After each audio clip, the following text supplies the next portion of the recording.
The Golden Stallion, the man of tomorrow, Savzu, the rated R radio star, baby, here for you for a little Wednesday Q&A, though really it's coming out on Thursday. And of course it's coming out on Thursday because, well, the past week I actually had to, well, not had to, but I ended up going on a little trip.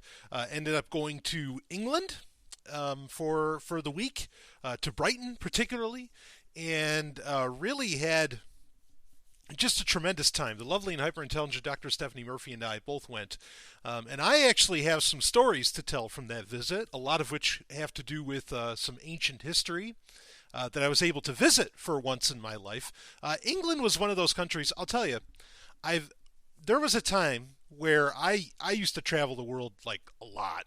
Okay, and this is even before I went into the military. And of course, when I went into the military, then I visited all kinds of countries that honestly I never thought I would end up in. But that's another story for another time. So, but England was one of those countries that, for whatever reason, just never ended up there. Like it just kind of didn't happen. And I would even like really, I would take. I mean, like I guess maybe there was a couple points where I had a connecting flight there. But honestly, a lot of times that I would visit Europe when I was younger, I would actually go like I would be going to Japan and then I'd end up going to Europe. Or another time that I would end up going to Europe a lot uh, would also be like when I was in the military. So yeah, for whatever reason, I don't even really recall ever landing in Heathrow much or something like that, which is something you don't want to happen to you, thanks to relatively new legislation, that being RIPA, which effectively allows, and of course we've talked about this on Sovereign Tech Prime episodes, kind of the conspiracy theory that because most of the flights going into Europe, whether you're going to Britain or not, wherever you're ending up, because they go through Heathrow, or at least through Britain, proper. Of course, Britain has a couple major airports. I mean, it has more than a couple, but it has kind of the two major airports, that being Gatwick and Heathrow.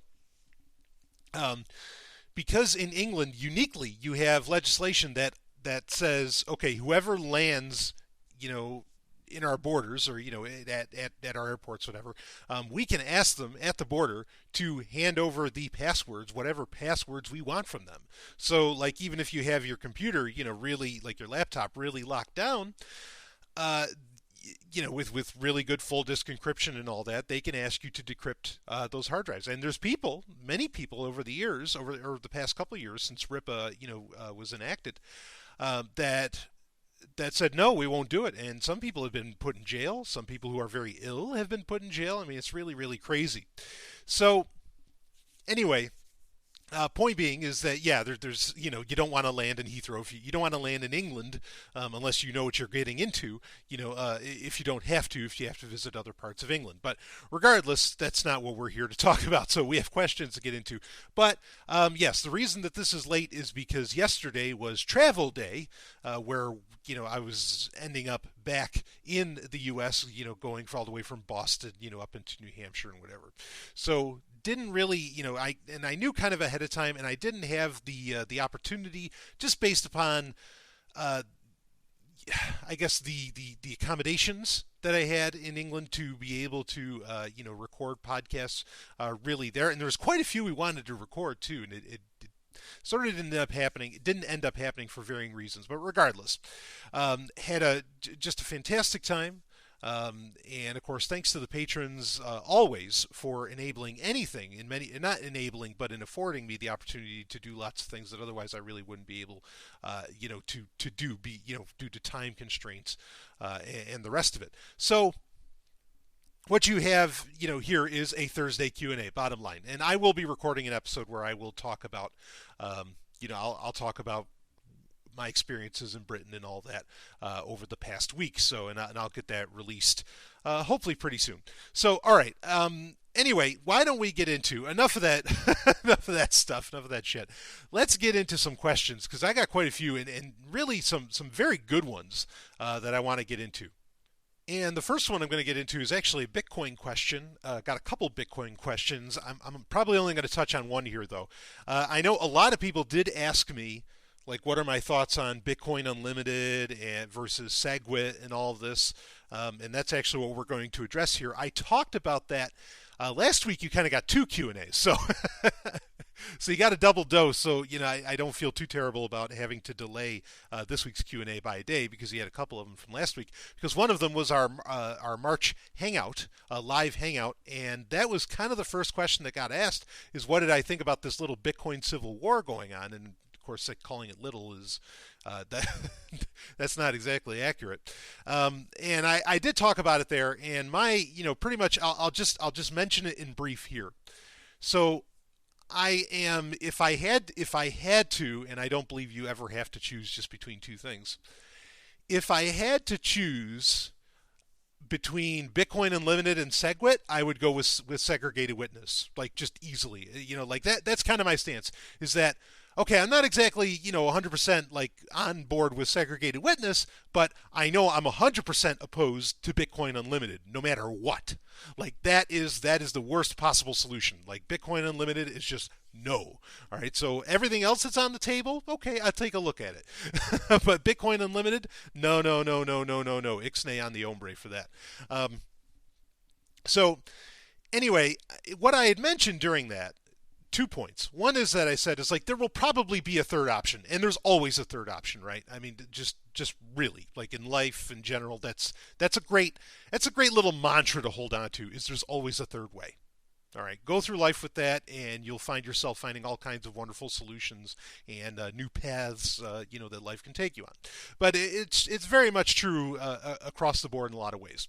So anyway, with this, I said, or during the Q&A, during the live hangout, I said that, yeah, and you can listen to it, by the way, if you want to check that out. In fact, I cleaned up the audio. There's a new version of that available within the original post that I made of it. So, if you haven't listened to it, grab the one from the actual Patreon page for the March live hangout, Q&A. And anyway, I cleaned up the audio a bit because for time constraints, I didn't have the opportunity to do it, when I first recorded it. So, okay, I said it was like eventually someone will come out with some kind of third option. There will be some kind of either compromise or something along those lines, that'll hit the streets, at some point. Somebody will think of it. And really, after enough time, a third option did finally come into fruition. And I have to thank a Sovereign Tech patron for bringing it to my attention. And it was brought forward by Purse. By somebody at Purse.io, which is a fine company. I know a lot of Sovereign Tech listeners and patrons all do use it. So. And I'll just read it. What are your thoughts on the latest block size solution just released by the devs of Purse.io? It looks like a good compromise solution that would avoid a hard fork, but I would love to get your take on it. So I put a link in the show notes. You'll find an appendix for this episode with the link in it. And of course, the episode that we are on, this is subscriber episode number 70, but it's Your Questions, Brian's Answers number 38. Which, boy, did I only do 3 zeros on that? I gotta bump that up to 4 zeros. Anyway, sorry. Okay, so you can look at it from Andrew Lee. You can take a peek and you can read more about it yourself. Again, the link is in the show notes. But the basic idea here that was come up is not really a new one. It's actually originally an idea from Johnson Lau from 2013, and it's called extension blocks. Okay. And this is kind of interesting, okay? And I have some other things I want to touch on briefly about it, but it's I think what a lot of people would probably look at it and say, yeah, this sounds a lot like segregated witness, and it sort of is. And the idea is, in many ways, is to like it almost kind of sounds like a sidechain too, okay, to where you do up the block size, okay, but you have these extension blocks that are kind of separate that allow for a lot more action on top of what you would call a canonical block, meaning that like a totally official 100% Bitcoin block. Now, the nice thing about extension blocks is that it is an opt-in thing to take advantage of. First off, it's a soft fork. Okay, so you don't have to do a hard fork like you would have to do with Bitcoin Unlimited. And I guess to some degree, depending on how you define hard fork and soft forks, it would, because some people would say that SegWit would also be a hard fork, but I suppose technically it's not. So it's kind of like SegWit in that, yeah, like there's this opt-in extra layer of data that you can add into it that can allow for all kinds of things. In fact, it's what would allow Bitcoin to do smart contracts. A lot of this, it's what would actually allow for the extension. An extension block would actually allow for connection to the interoperability with the Lightning Network, which some people have a problem with that. That's why they have a problem with SegWit. Now, understand, like I said in the live Q&A for March, that you can have SegWit without the Lightning Network. However, you cannot have the Lightning Network without some kind of connecting layer, and that could be either SegWit or potentially it could be these extension blocks. And I mean, it seems like overall, without getting too much in the weeds on this one, okay, it seems overall like the real benefit to running with extension blocks is that there's not a whole lot of changes that need to be done to, say, like wallet software, and other things. And it does allow for, kind of like what SegWit does, it does allow for a lot of new features to be added onto Bitcoin. Now, myself, I don't really give a shit about that. Like adding on new features to Bitcoin.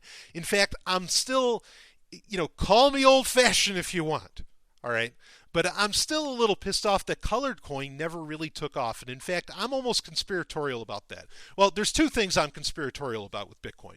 One of them was Zero Coin, developed originally by Matthew Green and others at Johns Hopkins, which has now turned into, Zcash, which of course I'm totally on board with. And I think it's just a wonderful, wonderful technology out there. In fact, somebody just mentioned to me a little bit ago on social media about ZCL, which is a Zcash, and that's going to end up becoming Zencash. I had another great Sovereign Tech listener, mention that to me, that's going to end up becoming Zencash, which some people are excited to be a little more efficient, perhaps, and some other features that would maybe put it above Zcash. I'll look into that more. Right now, I'm still all Team Zcash, very openly.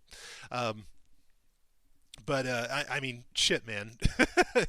Like, I mean, seriously, it is so hot when you're getting transactions that like nobody's tracing this shit, or at least you're fairly confident of that. It is that kind of shit turns me on. All right, so, boy, where was I?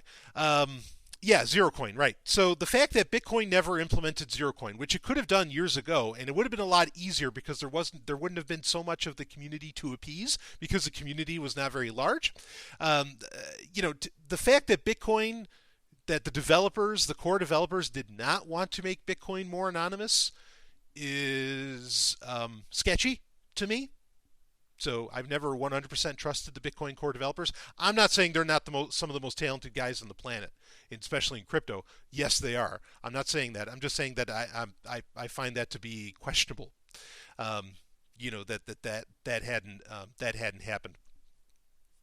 The other is that colored coins never really took off, and part of the reason that this kind of bothers me about colored coin really comes down to the fact that, like, colored coin is kind of limited in how it would allow. I mean, it's easy and kind of like extension blocks to where it wouldn't take much to implement it, right? Colored coins. In fact, you already have colored coin wallets. You can already do it. And if you don't know about colored coin is the idea with that, like, little satoshis, right? Very small transactions of Bitcoin could be labeled as being something other than just money, other than just, the digital gold, right? And so, like, it could represent, like, a red could represent like your car or something like this, and it would allow for a degree of smart property, perhaps not just smart money, which Bitcoin already is, effectively.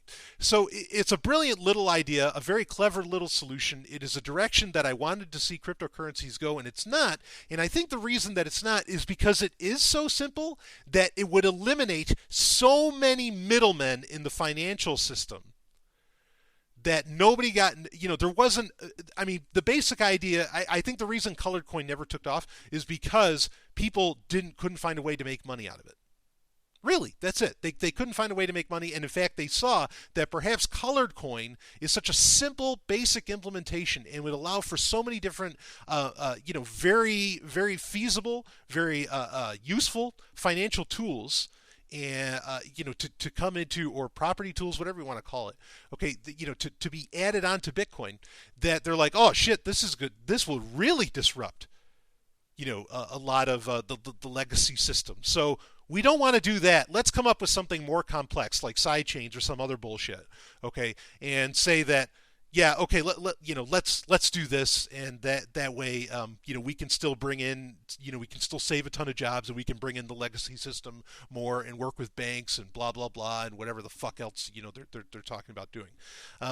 There's times where I've been like okay with sidechains, and then there's times where I'm like, no, we don't need sidechains. And in fact, the last time I talked about sidechains on Sovereign, which is probably a year, maybe two ago, I had said that I don't understand why these are necessary. Why didn't you implement zero coin? Why didn't you implement colored coins? Two very simple solutions that could have handled all of the things that really I think the average person, or not the average person, because a Bitcoin user isn't really an average person, but that, if Bitcoin really were meant to grow, the average person would have wanted it to do and could have taken advantage of. But I think, again, both of those didn't happen for a couple of reasons, and both of them are both reasons that I think zero coin and colored coin did not get implemented into Bitcoin. I mean, you could still implement colored coin into Bitcoin, but it's just not getting the adoption. The reason that it didn't happen is because those would have further disrupted the system more than a lot of people would be comfortable with. Because I think a lot of people in the Bitcoin space really, or at least a lot of the companies in the Bitcoin space and all that, they actually, I think that they want to work with banks. They want to work with the legacy system. That whole ideology of Bitcoin, like wrecking the state and all that, peacefully, of course, that's gone. I mean, there's a lot of people that still use Bitcoin. I think that look forward to that. I think there's people that still kind of talk about doing that sort of thing. And there's still good people out there. Andreas is a good guy. There's other good people out there. But like that really hardcore, great anarchist ethos that Bitcoin, originally had, and it really did because, Gavin Andresen talked about it. That's gone. I mean, just that's what it is, folks. It's gone. So anyway, I kind of went on a side tangent there. Extension blocks looks like largely a good idea. Like, this is an option that is just as acceptable to me as SegWit or anything else. And it's creating, this extensible layer, which is why the word extension is so perfect for this, to Bitcoin that, you can kind of add on some other things. It's really not so much a side chain. And because the data is best as I'm looking at this and how I'm reading it, and I just read this actually this morning, it looks like it won't have that issue of having, because it's more directly tied to Bitcoin, it doesn't have the issue that I'm still concerned about with sidechains, to where you have that gateway of Bitcoin connecting to the sidechain, and then how do you secure that gateway? This is just like literally data being added on to transactions, and that data, allows for like an access to this layer effectively. So it's a more elegant solution, in my opinion, than sidechains, even though it might look a lot like it. And it looks fair enough. Like, it looks like SegWit, close enough. So yeah, I don't have so much of a problem with this. If I woke up tomorrow and Bitcoin had implemented extension blocks, okay, like fine, I'm down with that. But also, admittedly, if I woke up tomorrow and SegWit was all the rage and everybody's like, we're doing SegWit, blah blah blah blah blah, I don't have a real problem with that either. Which is weird. I thought they said that they implemented it like 2-3 weeks ago. That SegWit was finally put in. Anyway, whatever. You can't trust this shit.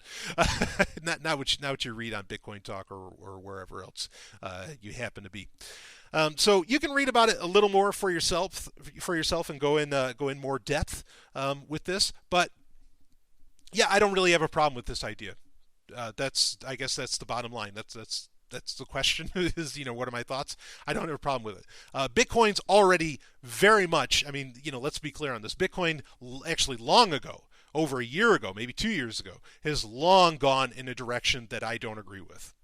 That doesn't mean I still don't love Bitcoin. That doesn't mean I still don't support it. That doesn't mean I don't want donations in Bitcoin. That doesn't mean I don't think Bitcoin is superior to so many other forms of money, which it is. I'm just saying that Bitcoin has long jumped the shark for, in my opinion, of where I think it should go, and also my opinion really, not that I wanted it to matter in the first place, but really it doesn't matter, what goes on in Bitcoin anyway. So, there you go. Myself, and look, I'm not looking to get into shitcoins and a bunch of other altcoins and all that stuff. I talked about that on the Q&A as well. But Bitcoin's still great. Please don't misconstrue what I'm saying. It is better to have your money in Bitcoin than it is in cash. It is better to have your money in Bitcoin than really just about anything out there. All right. Though diversify, have your gold and silver. I talk about that every week on Sovereign Tech. So don't consider it like a comment of hate on my part, me saying all this. I'm just saying that the direction that it's going is now not optimal in my opinion, as somebody that has some knowledge in the space. So there you go. Anyway, I hope that was sufficient. You can let me know if you were wanting something a little more particular addressed by me. Let's move on to another question here. And this actually has to do with really a hot topic right now, which is VPNs, of course, virtual private networks. I've talked about them quite a bit on recent episodes of Sovereign Tech Prime, as well as Q&A episodes for Sovereign Tech. And all right, let me read the question. It's actually two-part. The first part was about Bitcoin wallets, but I'll save that for another time. We've talked enough Bitcoin here. Which, setting up a great Bitcoin wallet is very important, and I'm happy to always talk about that. So anyway, okay, on the topic of VPNs, to me it would seem like a US-based user should consider a foreign VPN like AirVPN precisely because it adds complexity/expense to any US authorities poking their nose into the situation. Plus, my impression is the authorities are more constrained in the European Union. Does private VPN have a warrant canary? So the VPN that I recommend now and have been recommending for some years, even when I was recommending other ones, as well, like private internet access was always, if it wasn't at the number one spot, it was always at number two. Now it is firmly in the number one spot. And that's private internet access. Okay. Now they are, and I've always caveated this with that the one problem private internet access has is that they are a U.S.-based company. Now, why is that a problem? Because we know that according to the incredible research done by the late great Casper Bowden, every company that has a server in the United States, or every U.S. company and that operates their servers in the U.S., by law has to hand over data that's on that server. Okay, so this is just proof that. Now, there's various nuance within that law, but it's a law that's been around forever. And Casper Bowden discovered it, and people did not like that fact. Great loss that we lost him a couple of years ago. But anyway, so that's a huge concern. All right, and private internet access, yeah, their servers are they have servers obviously all over the world. Otherwise, they wouldn't be a very good VPN. But they are based out of the U.S., and so they would fall under that law. But understand this, okay? And this is the point that I bring up, is that they keep zero logs. This is why I always say that. Yeah, I get it, but it's okay because they're not keeping logs on things. And now somebody could bring up the question, well, how do you know that they're not keeping logs?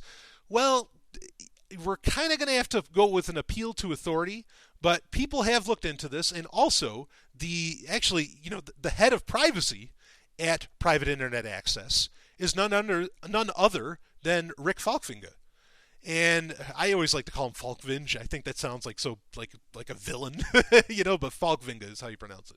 But Rick Falkvinge is, a pretty straightforward guy in this whole game of privacy and security, digital privacy and digital security and all that. His accomplishments, what he's done, Pirate Party, all that stuff. You can look into that if you don't know about him. But yeah, I really don't think that he would schlep out a product that hasn't been, very thoroughly vetted, and that it isn't true, that where it wouldn't be true that they that somehow they actually, PIA actually was keeping logs. Like it that's kind of hard to believe. But there's been other, there's been independent audits and all that stuff. So I'm fairly confident that they're not, as confident as I can be in any other business anyway. That I don't happen to directly like run or own or something, right? So yeah, now okay, so because they keep zero logs, I think that law is, like it becomes meaninless, okay? Because there's nothing for, just like when the FBI, and whatever other alphabet soup organizations, because I'm sure there's been others, went to knock on the door of Open Whisper Systems, the people that created Signal and all that. They said, okay, hand us over all your data. And they did. There was, they handed over what they had, and they had practically nothing. The only thing they had was, who has like a Signal account effectively, and then, when was the last time they logged in? That's all they've got. This is the way that really, this speaks to something. This is how companies have to run from now on, is that you want to have data minimization. Okay, you want to have as little data as possible on your servers being collected for a couple of reasons. One of them is directly, is directly relative to this question. Okay, one of them is that you don't want any of it. That way you don't have anything to have over, and you can to hand over to the government or whatever, whoever else, and that way you can create consumer confidence. Okay, and consumer confidence and trust, just the most important fucking thing in business, in case you didn't know. So, right, and of course I know my Sovereign Tech patrons know this. So, you want to do that. All right, you want to make sure you've got that. So you don't want to collect it just because you don't even want to deal with the hassle of having to hand it over. And you can say, but what if the government legislates you into having to collect that information? We'll talk about that in a second. The other thing that you want, the reason for data minimization, is that you aren't, not just that you can't hand it over, but that you aren't legally liable for what happens to a user's data. Okay, data minimization is actually, and I'm so glad about this, is becoming a thing in Silicon Valley and around the world, because, like, especially in the EU, which the question asker properly brought up, there's a lot more controls over there, and there's a lot, it's a lot harder for the government to do something that is anti-consumer or anti-user. And it's true, like the laws are a lot stricter against businesses and whatever else, and one would assume that since the businesses are kind of restricted from collecting stuff, the government would have a harder time even petitioning the businesses to give them the data, right? Okay, but because of a lot of that, a lot of companies, a lot of services, a lot of sites, a lot of apps, and all this are getting to the point now to where they don't want to collect so much data. That way, they're not on the hook for that data, and and they can't be like sued because of the data that gets collected. Think of what happened. What was it? That vibrator, vibrator that you put in a pussy, right? Okay, that from WeVibe, where they're shelling out like $4 million or something because of data leakage and data that got collected and all that, as to where if they were a company that was operating under the auspices of data minimization, not even just encryption. You don't even have to worry about encryption. If you don't collect it, you don't have to encrypt it. Okay? I mean, this is a big thing that people, would be really helpful for people to realize, because we talk about all the time, especially like with Internet of Things, right? Internet of Things devices, where if these companies cannot afford a proper cybersecurity team. They just can't. And so what's the best way to secure stuff? Don't collect any fucking data, morons. And so like that's the easiest way to solve the whole problem. So it's in a VPN's, it's in any business's interest to not collect that data. Just don't do it. So anyway, so it being zero logs kind of makes it a non-issue, for them to do that. Now, so there's 2 points. I'm going to get to the warrant canary in a second, but I want to bring up another point as well. What if, and this has happened in other countries, not in the U.S., but in Russia. In Russia, there was a law that was passed that effectively said to lots of companies, including VPNs, you have to start collecting logs of of data, of user data. And this was true for VPN companies and a lot of others. What did private internet access do when they were told that? They shut down all their servers in Russia, and they have no operations in Russia. They effectively shut down the company.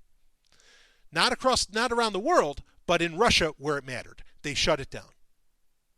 And, let's be clear here. Russia's a boomtown for privacy technologies and all that stuff. You don't do that lightly, because you could, in many ways, you can lose a lot of money from that. Now, is it possible for just, people in Russia to use Bitcoin and still buy private internet access? Well, fuck yes, of course it is. So that's part of the reason probably why private internet access accepted Bitcoin in the first place. And that speaks well of private internet access as well. Again, AirVPN, which is the other one that the person brought up, does the same thing. To where if you use Bitcoin, the only thing you have to hand them is an email address, nothing more, and they don't need any more data about you. They don't know who the hell you are. Okay, other than, they're going to know based upon, what IP address you log in from. But, anyway, we could go on and on about all this. So my point is that they do all the right moves, and I think that a lot of the legislation within the U.S. that would be concerning is moot against a company like private internet access. And also, I think that if the proper, if the relevant alphabet soup organization came knocking on the door of private internet access, I think, like in Russia, I think they'd shut down. I think they would do the right thing. And, they even bring up, about how, Ladar Levinson shut down LavaBit. Yeah, well, and they see that they actually say, which is what I say all the time on Sovereign Tech, they actually openly state that is the right way to do business. Is that if you are faced with breaking consumer trust and confidence because of the government, you shut that fucker down. You just shut down your business rather than keep on doing business, because like I said, what the hell's the point of doing business if you don't have consumer trust and confidence? And you're not taking government subsidies, right? Which a lot of the big tech companies are. I want to address the Warren Canary thing, but I guess just to answer kind of the first question there, yes, using something like AirVPN, you could kind of see that as, as like one more way to kind of like make it cost a lot more for the U.S. For the U.S. government to get their hands on your data. But I mean, there's some truth to that. But at the end of the day, like, there isn't really, there's not there. As far as we can tell, there isn't any data to collect. And the other thing is that AirVPN is a much smaller company, a lot less servers, as I understand it. And I don't know. I'm just saying that I think private internet access is really the way to go. And also, it really doesn't. If you're doing it, especially by paying with Bitcoin, and the only information you're handing over, so you're baking in anonymity with buying a VPN, as in like you buy a VPN subscription. In fact, I have to up mine today. You up your VPN subscription, okay, or you re-up it, anonymously, and you use it, you get it anonymously by just using Bitcoin and using some bullshit email address where they can at least send the Bitcoin receipt to you. Again, all the laws in the world kind of become meaningless, And so, because this is something that's coming, where, I mean, it's happening in Britain, and I think it's going to be happening here, where encryption in a lot of ways is going to end up, they can try, it's not going to work very well, but they're going to try and outlaw a lot of this stuff.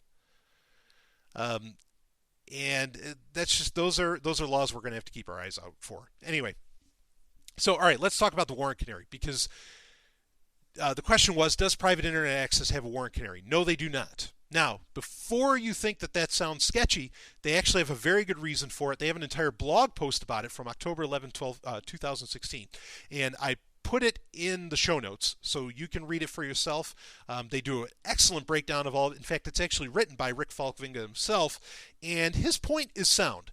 And that is that, in his opinion, now I still believe in using a Warren Canary, but honestly, in light of some recent events, Warren Canaries have to be done very, very carefully, and they kind of have to be like, we got to be careful with these, okay? And I'll talk more about that in a second. But his point is that because everything we just discussed, because private internet access doesn't really collect any data that matters anyway, there isn't a whole lot of point to putting up a warrant canary.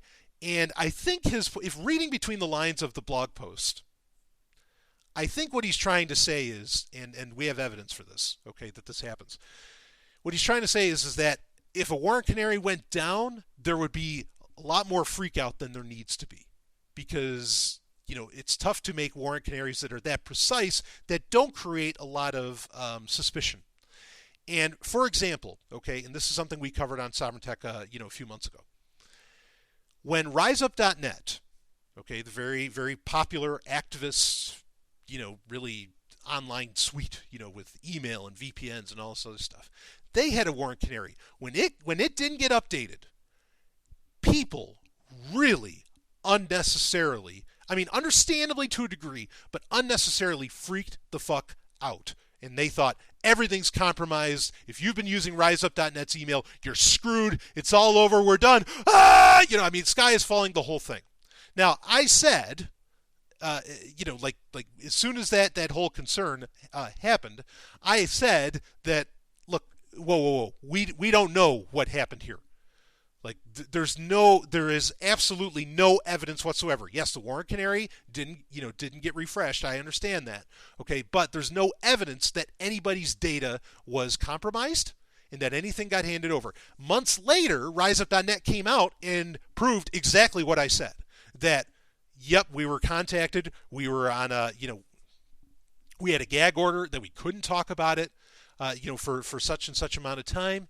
But nobody's data was gone, was compromised. Everything was fine. But that's because the way the warrant canary was worded and set up, any contact from an alphabet soup organization, FBI, NSA, whoever, CIA, that the warrant canary was, null and void. And that was a problem because it might have been a contact, they were following what they said they would, but at the same time, it's really unnecessary to get so concerned about the warrant canary. So not having a warrant canary, now when you look at the RiseUp situation that we talked about on Sovereign Tech in more depth, not having one kind of keeps things from getting blown out of proportions. So I understand that perspective. I still think a warrant canary is a totally valid and wonderful thing to have. But we got to be super careful in how we word these things. And even then, it can create a whole slew of problems.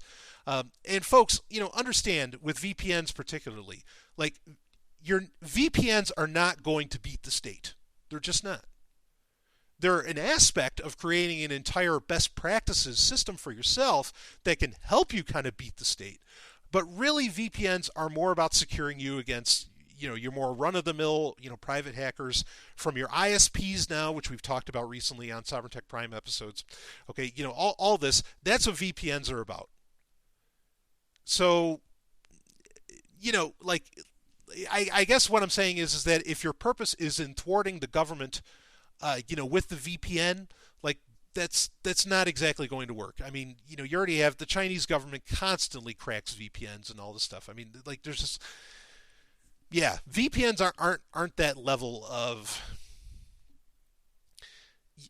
concern, I guess. They are a concern. You want to use them all the time. It does help make it expensive for them, no doubt about it.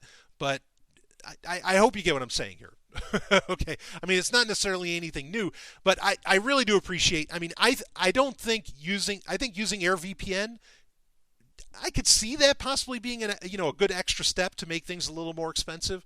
But at the same time, I really do think private internet access has, if you're doing it right, if you're doing it by buying with Bitcoin, giving them a bullshit email address, making your VPN, purchase anonymous, I really don't think that there's anything like, I don't see an advantage or disadvantage, to using them as compared to something outside of something in the EU or whatever, because again there's no data to collect. There's nothing. So yeah, you could say like maybe IP addresses or something like that. Even then, that's a lot of that is way more easily readable. Yeah, that gets into a whole other conversation. So I see the point. I don't think it's an unfair thing to say, but at the same time. And I'm not like shilling for private internet access or anything. it's a company that I do have a little more knowledge in and a little more trust in. But as I said, AirVPN is a totally valid option. They're other than they're not as slick and not as robust, I think, a company as private internet access. They're right up there. They're right up there with as a. I mean, it could equally be a number one pick with private internet access. So there you go. Anyway, yeah. So I have no qualms with using AirVPN, and certainly if yeah, I get the point. So I appreciate the question, and I think that that's an important thing really to go over. So and the lack of a warrant canary, take that how you will. I understand why they don't have one. And especially, in fact, if the thing didn't happen with RiseUp.net, I might not have been so understanding of why they don't have a warrant canary. But now I do have a lot more understanding because it creates a lot of undue fucking panic, especially for something like this. When it's a VPN or something that people really rely on as far as security, privacy, etc. I really think it can create a lot of very undue panic. So. I'd prefer that they had one, but I get it. I understand why they don't. All right, let's move on to another question. All right, I'm going to do a little fun one before we get into a somewhat more serious topic that really I'm saving it for the end because it has to do with libertarianism and anarchism particularly. So anyway, let's do, as I always do on Wednesdays, by request of the patrons, let's do the album of the week. And the album of the week this week is I am so this is so cool. I am so excited for this because it's actually the new album by one of my favorite bands of all time, like just straight up, by Deep Purple, and the new album is Infinite. Now, Infinite, I mean, it's a simple little 10-track. I mean, I'm sure there's other editions, so telling you how many tracks the album has is kind of it's kind of pointless. But I listened to this. I don't think it technically comes out till April 7th, and I'm recording this on the 6th. But whatever, I've got a copy, and I listened to it, and I've been getting all the EPs. They've been releasing a lot of different EPs for various singles from the album, and I've noticed now, now that I know the track listing, that there's a lot of great songs, new songs that are on these EPs that aren't on the full album. Maybe they'll release a limited edition with all of them on there, and that'd be great. But I really, really like this album. Not my favorite Deep Purple album by any stretch of the imagination, okay? But I really, really liked it. I don't like it. So they came out, their last album they came out with was 4 years ago. That was Now What in 2013. I really like that album. That's a lot of fun. And even the one they came out with there was an even bigger stretch. It was 2005 Rapture of the Deep came out. Rapture of the Deep was really good. Yeah, I don't know. So my favorite, okay, so for me, the last really great Deep Purple album besides Now What and Rapture of the Deep was probably Slaves and Masters, back when they had Joe Lynn Turner, which is a really underrated time for the band Deep Purple. But this is good. I mean, it's not Slaves and Masters, but it's up there. I think it's a great album. There's a couple tracks on it that in particular that I thought were really good. The opening track, Time for Bedlam, is actually, speaking of libertarian, very libertarian track, super anti-government, anti-establishment song, which is so cool. And yeah, look, I know the guys at Deep Purple, a lot of old dudes. Yes, look, there's no Richie Blackmore on here, okay? Let's deal with it. David Coverdale did not return, even though, boy, yeah, I mean, this is one of the things. So I'll tell you how I first started listening to Deep Purple. Okay, no. Before I tell you that story, here you go. The best tracks, in my opinion, on this album: "Time for Bedlam," which is the opening track. Like I said, that's the really anti-establishment one. That's really good. "All I Got Is You" is really good. "One Night in Vegas" I thought was good. "On Top of the World" is probably my second favorite track besides "Time for Bedlam." Really liked "On Top of the World." That is a wild little song. Only 4 minutes in too. "Birds of Prey" is pretty good. But those are the great songs. Like those two, "Time for Bedlam" and "On Top of the World." Those two songs alone, and they have some unique monologue points to them that I really dug. I loved how they went about that. For me, those are the two best kind of going for it. In fact, I'll tell you, this is really cool. Bob Ezrin, who of course is super well known for working with, I mean, worked with Alice Cooper, of course, worked with my favorite band of all time, Kiss. He was the producer on this, and you can, I mean, it shows because it's a good album. It doesn't. So okay, I'm going to tell you how I first learned about Deep Purple here in a second, but this part is kind of important. It doesn't have the far more like heavy metal edge that a lot of classic Deep Purple albums had. Thinking of like Perfect Strangers, and some of, I mean, like that's probably the greatest Deep Purple album of all time for me. I love Perfect Strangers from '84. That's so good. Yeah, Perfect Strangers, House of Blue Light, and yet Slaves and Masters. I mean, like, it's such a badass trilogy. I mean, and that's not even getting, that's obviously well after, Machine Head and Burn, Stormbringer and all that. But anyway, it doesn't, this has a far more like classic non-heavy metal Deep Purple edge, but it's still good. It's still really good. And the two songs I mentioned, On Top of the World and Time for Bedlam, I mean, they both rock pretty hard. Like, it's okay. So it's not like, because some bands that have been around this as long as Deep Purple has. I mean, well, Deep Purple's first album, came out in '68? I mean, they've been around for a long time. But like, bands like Styx and some others, where they've really, like they've turned on to a much harder edge than they've ever really had. They're not going that direction. I kind of wish they did, but whatever. It works. I mean, and these guys are older. Give them a break. I mean, Ian Gillan's still singing, and I mean, and unfortunately they don't have John Lord anymore, who died in 2012, and sadly didn't get to see his induction into the Rock and Roll Hall of Fame, which only happened last fucking year, which is just unbelievable considering that Deep Purple is. So there's kind of a saying in the metal world that you can tell a lot about a person by who's their favorite, like, originating metal band, because there's kind of the big three. You have Led Zeppelin, Black Sabbath, and Deep Purple. Now, what you can tell about these people, that's all up to debate. But there's just kind of like this feeling, this notion that you have that, okay, out of those three, who's a person's favorite? And you could say, well, why isn't Judas Priest on there? I get it. I love Judas Priest, don't worry. But yeah, I mean, for me, like, how I've always interpreted that question is that, like, Black Sabbath is really your kind of like stoner, very, like, kind of dark, very edgy, and kind of more of an angry fellow, as to where, or gal, as to where if they're more into Led Zeppelin, they're a lot more about the party, and still have obviously the drug aspects and all, stoner aspects and all. And I don't mean that with any kind of insult or anything. As to where, and just kind of, a little more casual, I guess, I don't know. As to where because it seems like everybody loves Led Zeppelin, right? As to where the Deep Purple fan is far more the sexual, the technical, I mean, and obviously, is my bias coming into this? Of course it is, because out of those three bands, I am absolutely a Deep Purple guy. More so, I like Sabbath, and I love Sabbath, and I totally dig, I don't totally dig, but I get Led Zeppelin. I understand it. Personally, I think the best thing Jimmy Page did was that album with David Coverdale, which we'll talk about in a second.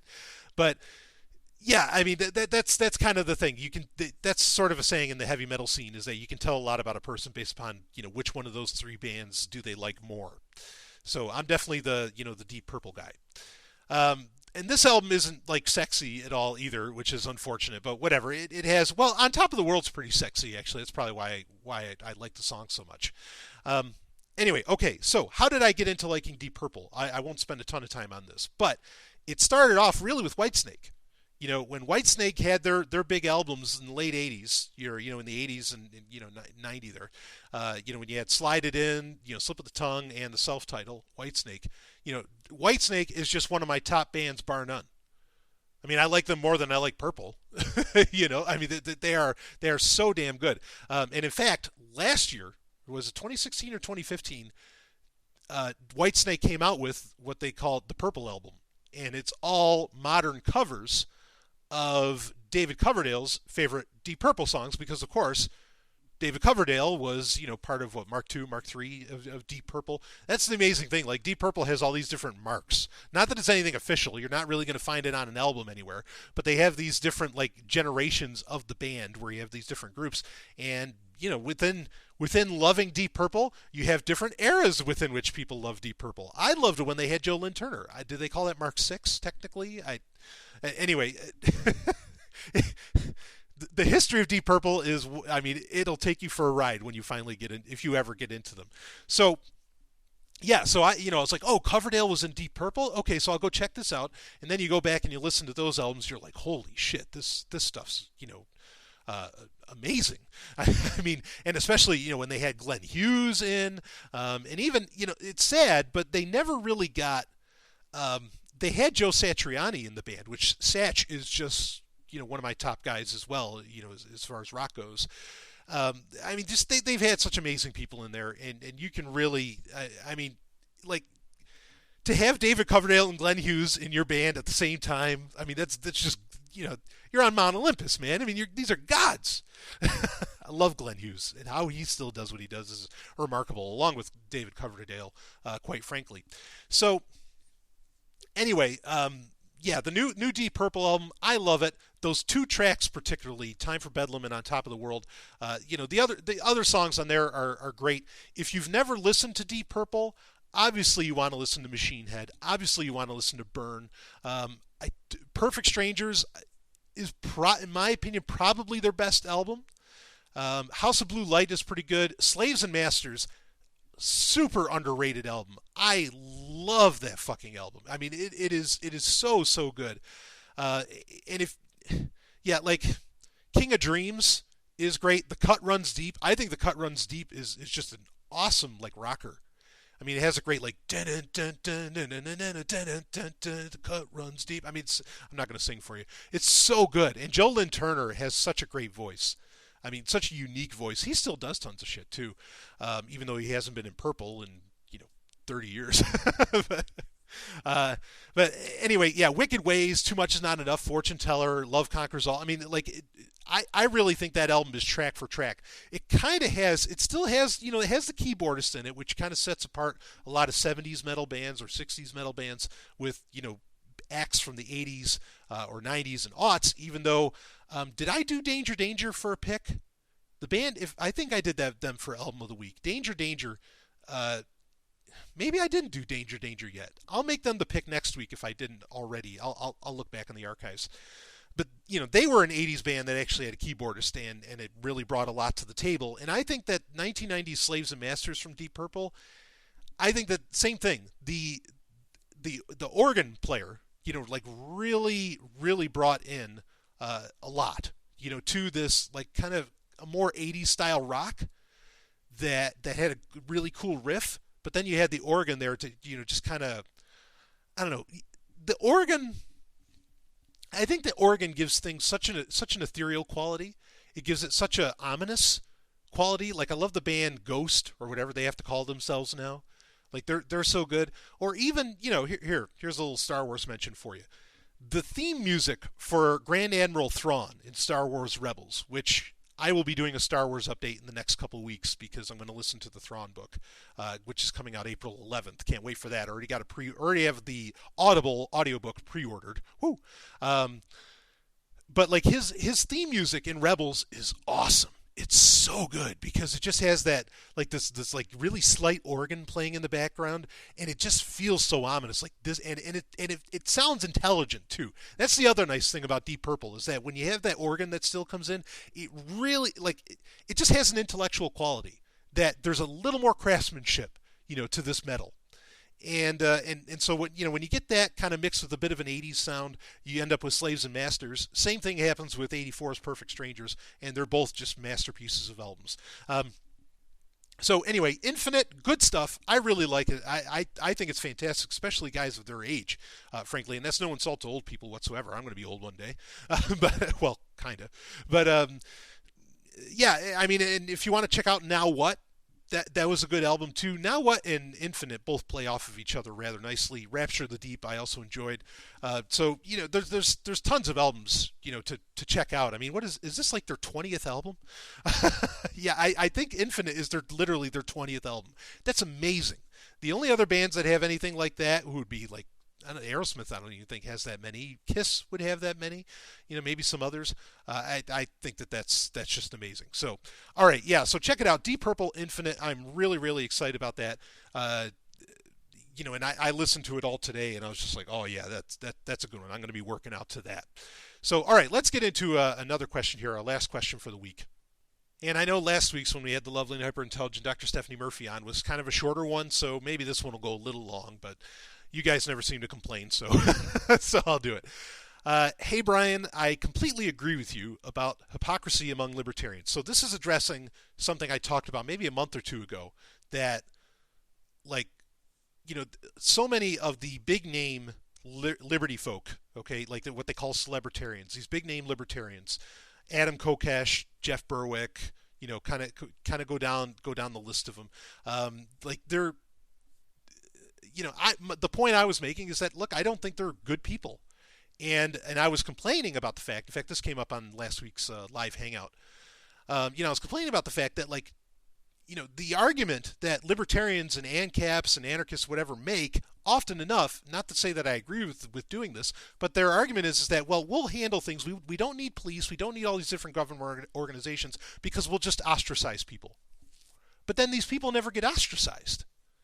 That do very clear, if you're a real big believer in the non-aggression principle of the NAP, that do very clear violations on the NAP, like seemingly on a daily basis. I mean, like all the time. Like these people are a lot of these people are absolute scum.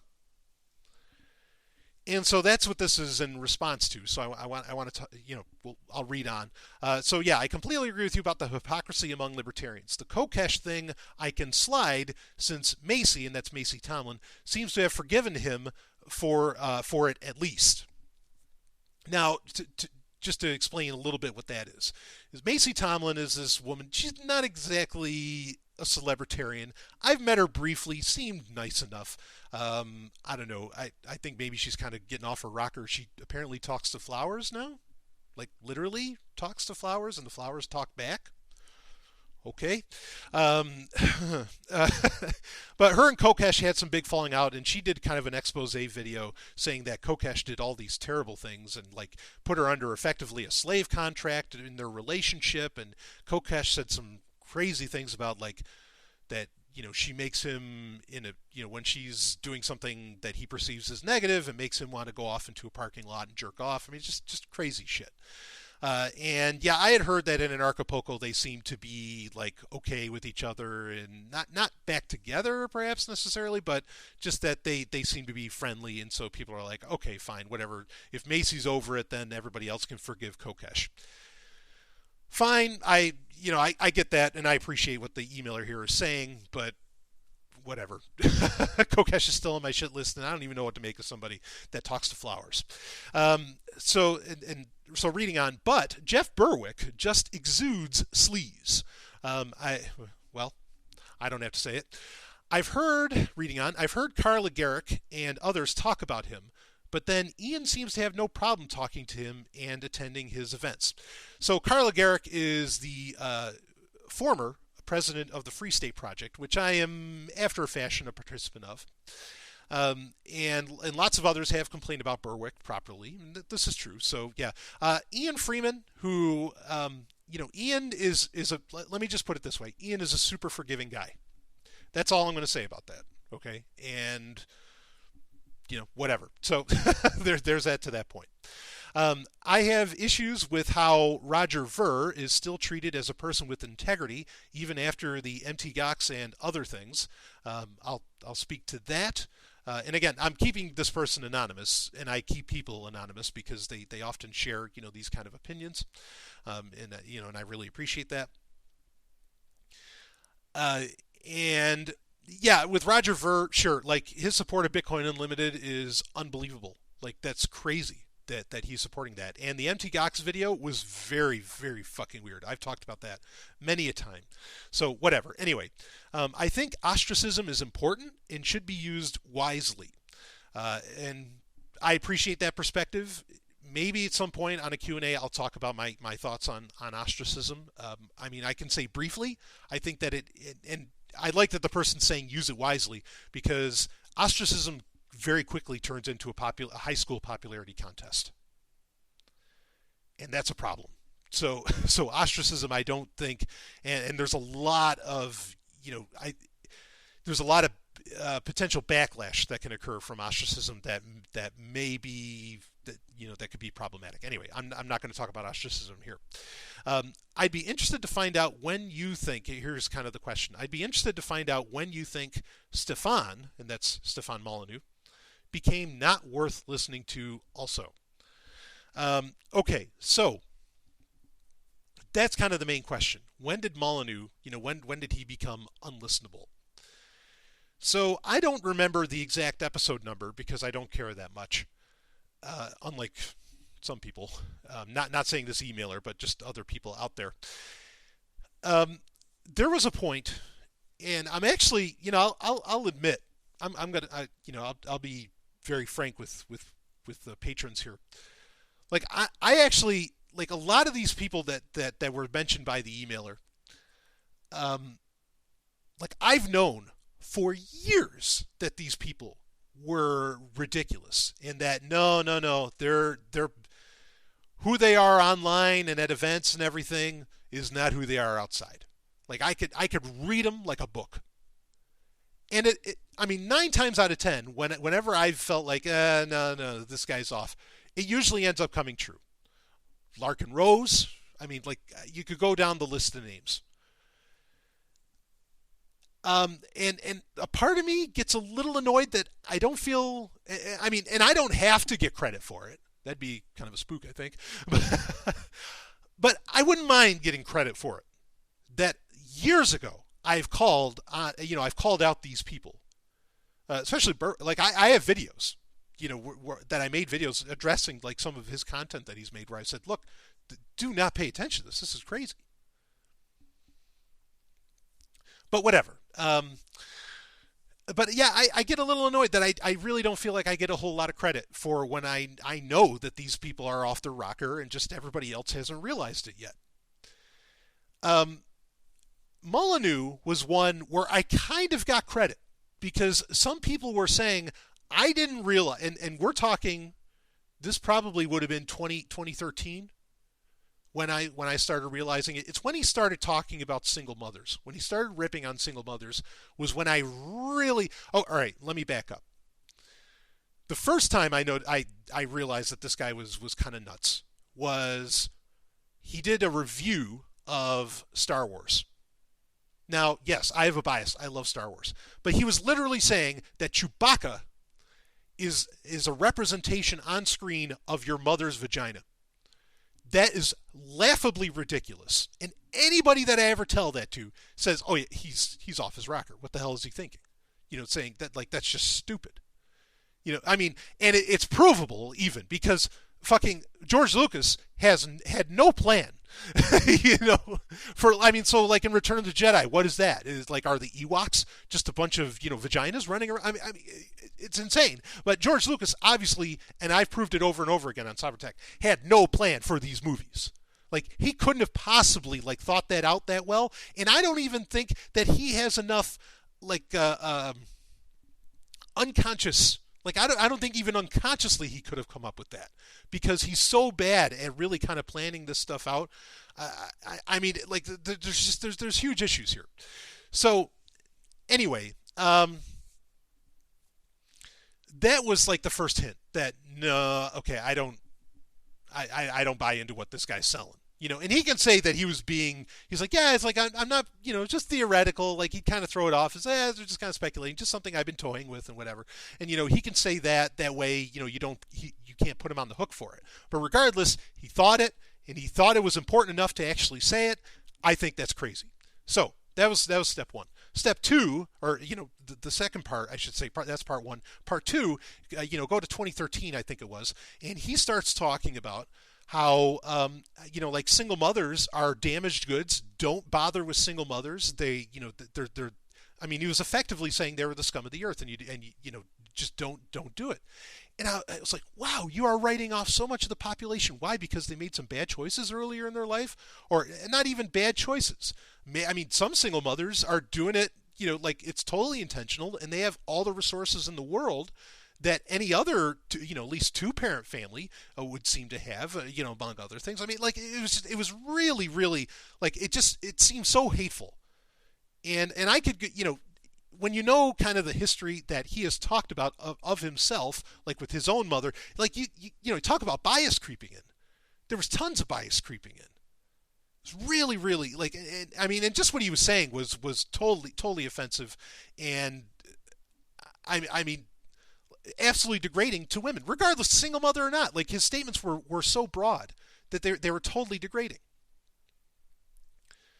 So, and that's when I started like doing critical posts like on Facebook and in other areas. Again, this is years ago, about his shows. And I would put direct quotes of what he said. I made sure there was context. And because of that, I actually didn't get a lot of pushback on it. What I ended up getting was months later, people starting to say, yeah, I started, hearing that Molyneux was saying some crazy shit because Brian Sovereign warned me about it. And so I did get a little bit of credit for it, and I was glad. I was really glad that, because I mean, it just, when you get credit for it, it just means that people listen, and it feels good to be listened to. That's all. It's not like I need to be a celebrity for, hey, I know when these people are shit. Okay, it feels good to know that I'm being listened to, and that people are willing to kind of heed warning, and that there's vindication, and that what I was feeling or deducting was correct. And then he goes on this. He starts going on the big tirades about marriage, and how marriage is like really important. In fact, I saw him at an event I think also would have been 2013. I saw him at an event called Anarchy in NYC in New York City, where he pretty much said that marriage is a good thing because it creates a social structure with your friends and whatever else, that because people attend these weddings and everything, where they will shame you if you want to leave the marriage. That's, what the fuck are you talking about? Where is the freedom in that? No. Look, if you fall out of love with somebody, or whatever the hell else goes on in a relationship, if you don't want to be in a relationship anymore, leave the fucking relationship. Please. And if you have kids, understand this. If you have kids, you say, oh, I will stay together for the kids. Look, the kids, what kind of model relationship are you setting up for those children when they think that marriage or love is all about obligations and all about, just getting rid of your own personal desires and all that stuff? Where the fuck's the happiness and the love in that? It's a terrible model. And kids are smart. Kids are so smart. They're going to pick up on all those unconscious signals, okay, where you're obviously not happy. You don't want to be in a relationship. You don't love mommy, or mommy doesn't love daddy, or whatever, however the fuck it shapes up. Like when he said that, my jaw hit the floor. I'm like, are you crazy? And then he had, where he was on the Peter Schiff show, and he started doing his whole shtick about, you made a vow when you got married. Break the fucking vow. They're just words. Go out and be happy, for fuck's sake.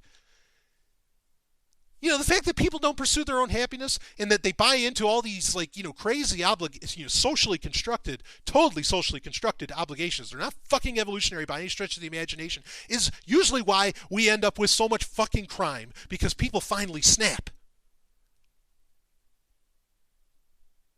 Mind-boggling to me that was being recommended.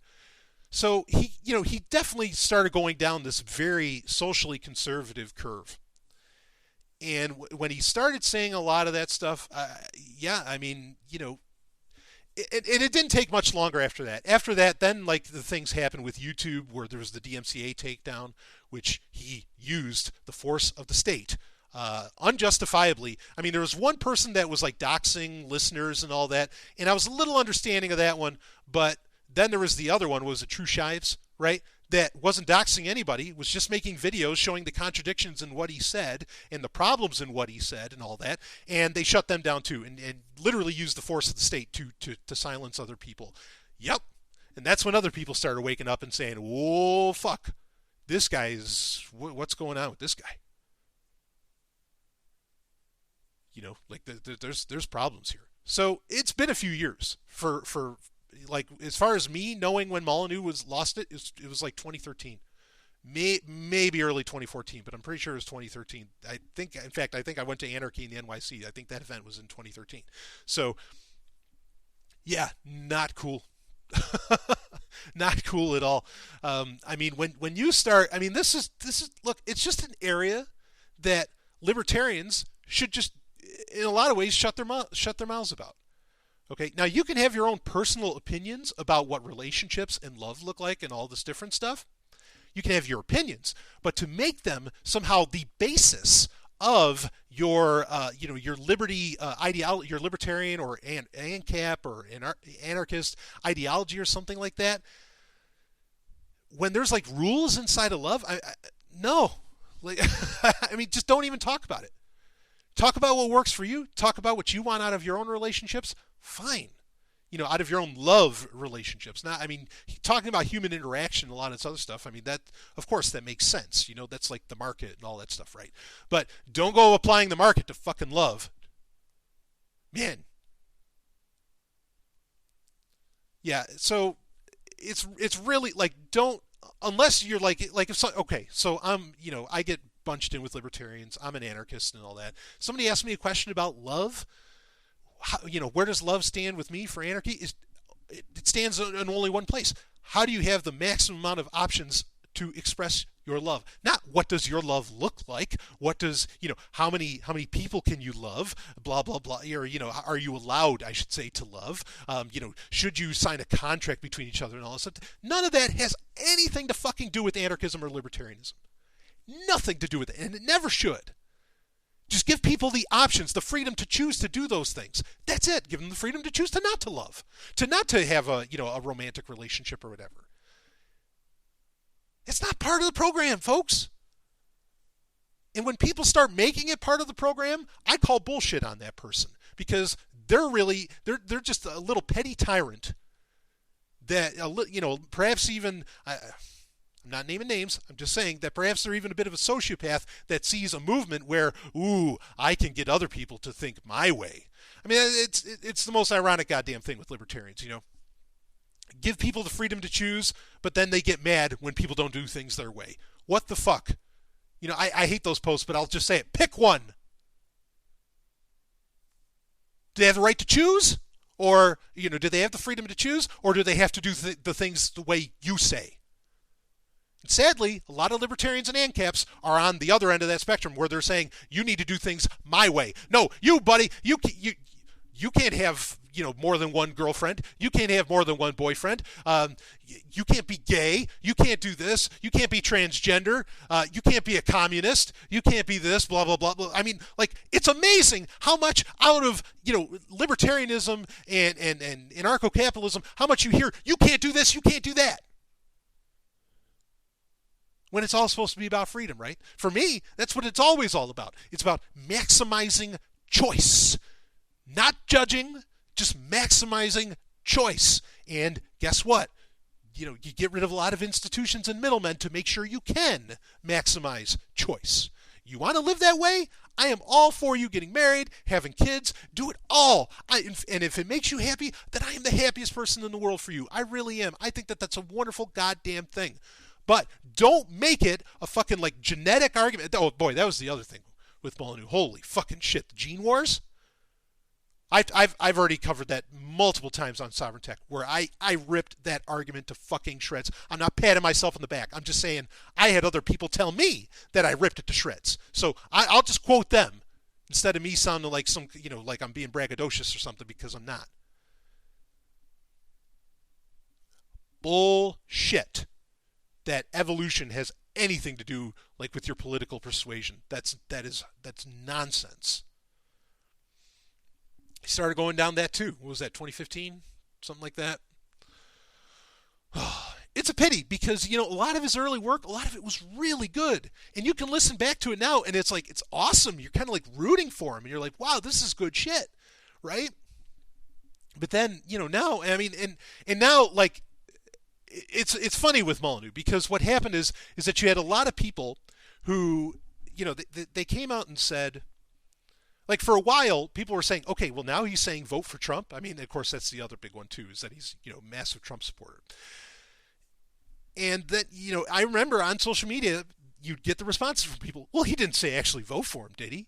Blah, blah, blah. Like, and there was just tons of apologies for the inconsistencies and the completely unprincipled arguments that Molyneux was making throughout 2015, 2016, and so on. Eventually, somewhere in 2016, the responses changed from people, from supporters of Molyneux. And the response changed to, well, he was presented with new evidence. So that's why there's a difference. So originally it was, oh no, he's not saying that. He didn't actually say that. Prove it. Prove it that he said that. And then it just turned to, oh, well, he changed his mind. He was presented with new evidence, and so this is what he thinks now. And then people kind of went along. And that's so sad. Because that really, like, what's funny is that the argument that he was presented with new evidence completely invalidates every ounce of work he did before then. Because every ounce of work before that point was supposedly about the fact that there are universal principles. That there are universals. Okay? And then suddenly, nope, there aren't universals because when you get new evidence, those universals can get tossed out the door. So, like, all of his books I assume are meaningless now, which I've read them. A lot of this, I mean, like, what's the point to them? Because new evidence has been presented. So now politics is valid. Do you see what I'm saying? So, yeah, to answer the question, I mean, and boy, if you're going to tell me to, like, well, prove that he said this, like, you don't get it. The raw amount, that's why I think that's why they were so afraid of what True Shibes was doing, because someone was finally going through all of his videos and finding the inconsistencies. He has so much content out there that it's very difficult to remember and even pin down unless you're being, like, really, really pedantic about it, and like writing down episode numbers and timestamps and all this stuff. To be able to reference back to, which why would somebody take that kind of time and waste time on stuff that's horseshit? Like, I mean, that's a trick to do, is just put out so much content that you can never really find where they said it. I reference back to old content all the time because I'm trying to show you either A, that, yeah, I mean, and of course it's not a matter of principles. If it was principles, I wouldn't change my mind. But, okay, well, there's a point where I thought this way, and, now with this, I'm thinking this way, but usually that just has to do with the company. Like I said, it's completely different from what's going on with Molyneux here. Okay, but I reference back because I want you to know, yeah, there's a back catalog. I said this in the past. And, that's very difficult to do with Molyneux's work. And so when people say, well, prove it, blah, blah, blah, or when he uses that bullshit stuff, not an argument, and all that, I mean, it's all verbal, it's all tactics. It's such a mess. So anyway, I've talked enough. We're going to go on to an hour and 20. So it was like 2013. To answer the question very simply, it was about 2013 when I realized that Molyneux, like, that this is not any kind of anarchist hero or libertarian hero by any stretch. And in fact, a lot of what he has to say is positively dangerous and demeaning, degrading to humanity as a whole. Not just women, but certainly to women as well, and that his recommendations for his solutions for how to get to a free world and all that are bullshit. Like they're they're not freedom oriented at all. So anyway, I mean, and I don't want to spend all my life, like, debunking and attacking or going after all of these different celebritarians or anything. I like to think I'm largely beyond that. I mean, I still have, I guess, relapses where it kind of happens, but anyway, there you go. That was the deal with Molyneux, and when I realized that we got trouble. So So whatever. If you're into his work, you're into his work. Rock and roll. I have people that are into all kinds of crazy work that I probably wouldn't support or agree with. So, go for it. If you have a huge issue, if you were a Molyneux fan and you didn't realize that I wasn't up until now, and you're a patron, and holy shit, I never knew this about you, do me a favor. Get in touch with me. In fact, if you want, I'll set up a fucking conversation and we can put it right out in the Sovereign Tech feed. Instead of just, taking away your dollars. I mean, if you want to, go ahead. But, instead of just walking away, I would love to hear where I'm wrong. Okay? I mean, I'd love to hear that, because there's a million things I don't want to be right about. So, anyway, there you go. That's enough for this week. Of course, there'll be new Sex and Science Hour out Friday, and then got a dynamite Sovereign Tech lined up for you. Got some great stuff lined up for Sovereign Tech here in the next bit. So, that's it. I'll see you on the other side.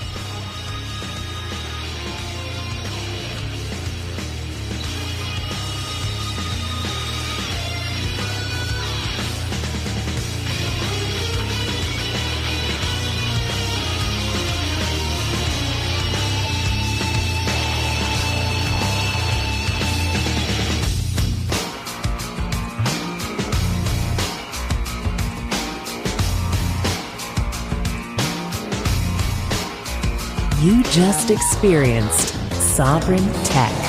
Go to sovereigntech.com, that's SOVRYN tech.com, and connect with us there. Find links from today's show and catch our podcast feed. Sovereign Tech is copy heart. Copying art is an act of love, and love is not subject to law. So please share the show however you like. Welcome to the evolution.